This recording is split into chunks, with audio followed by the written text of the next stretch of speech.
आप सबको नमस्कार दोस्तों। आई होप कि आप सब बहुत अच्छे होंगे। दोस्तों, यूक्रेन रशिया वॉर के स्टार्ट हुए 3 साल हो चुके हैं, लेकिन अभी तक कोई परिणाम नहीं निकला है।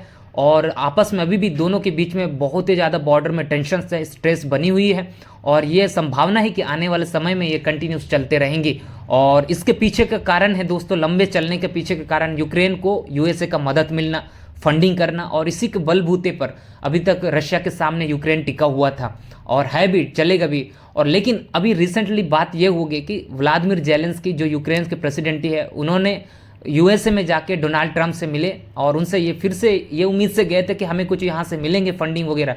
लेकिन डोनाल्ड ट्रंप ने अभी इस बार पूरी तरह से मना कर दिया, भाई हम आपको सपोर्ट नहीं कर सकते, आपको ज़्यादा फंडिंग नहीं दे सकते, क्योंकि हमारी आर्थिक स्थिति बहुत ज़्यादा खराब हो चुकी है। और कई मिलियंस डॉलर जो है इन यूक्रेन को दे चुके हैं, लेकिन अभी तक वॉर का कोई भी एंड नहीं हुआ है, ना ही इसमें कोई परिणाम निकला है। क्योंकि अमेरिका में खुद इसका विरोध हो रहा था कि भाई इतने सपोर्ट कर रहे हो, इसके बावजूद भी वो कंटिन्यूस जो वॉर चली रहा है अभी तक ख़त्म नहीं हुआ है। तो वहाँ पर प्रेशराइज बहुत ज़्यादा है डोनाल्ड ट्रंप के ऊपर, तो इस बात को लेकर भी उन्होंने मना कर दिया। लेकिन ये बात भाई साहब को चुभ गई और इन्होंने बिल्कुल मानना तो नहीं चाहा, लेकिन मुंह टिका के वापस आना पड़ा यूक्रेन। और यहाँ पर एक और बात है, उन्होंने एक और बात कही कि बेहतर ये होगा कि तुम व्लादिमीर पुतिन और तुम दोनों मिलकर इस बात को सहमति से जो है इसको समाप्त करो आपस में मिलके, और वॉर को जो है ख़त्म करो, सीज फायर करो। तो ये बात बिल्कुल अच्छी नहीं लगी। लेकिन यहीं पर जो है व्लादिमीर पुतिन जो रशिया के प्रेसिडेंट है, उनको ये बात सुन के बहुत ही ज़्यादा मज़ा आया और उन्होंने अमेरिका की तारीफ करने लग गया।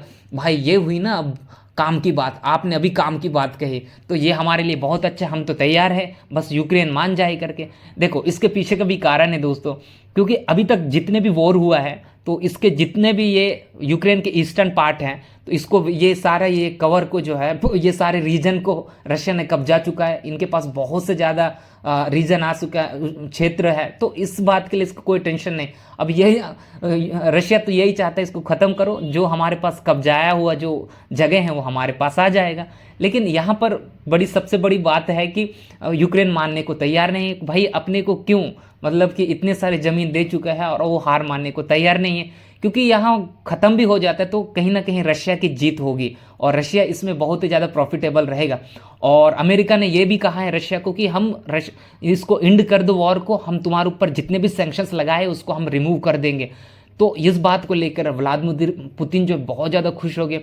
तो ये बात है दोस्तों। अब जो है मान लो सैंक्शंस हटा दिए, तो सैंक्शंस हटाने के बाद इतने ज़्यादा ग्रो करेगा ना रशिया के जो इकोनॉमी, बहुत तेज़ी से एशिया में, और फिर से शायद हो सकता है पुराना ही वाला जो रशिया आ जाए, जो पहले बहुत ही ज़्यादा अपना प्रभुत्व जमाता था, वो वाली स्थिति आ जाए। तो ये सिचुएशन है गया, और ये कहीं ना कहीं जो है जेलेंस्की के लिए बहुत ही ज़्यादा बुरी बात है और मानने को तैयार नहीं है। अब देखा जाए दोस्तों आगे क्या होता है इसके बीच में। तो ये बात है। तो आप दोस्तों इस मुद्दे पर क्या समझते हैं, अपना ओपिनियन दे सकते हो अपने कमेंट बॉक्स पे। और बाकी सब इतना ही दोस्तों, इस पर जो भी डेवलपमेंट्स होता है आगे हम देखने की कोशिश करेंगे। आप सबको धन्यवाद।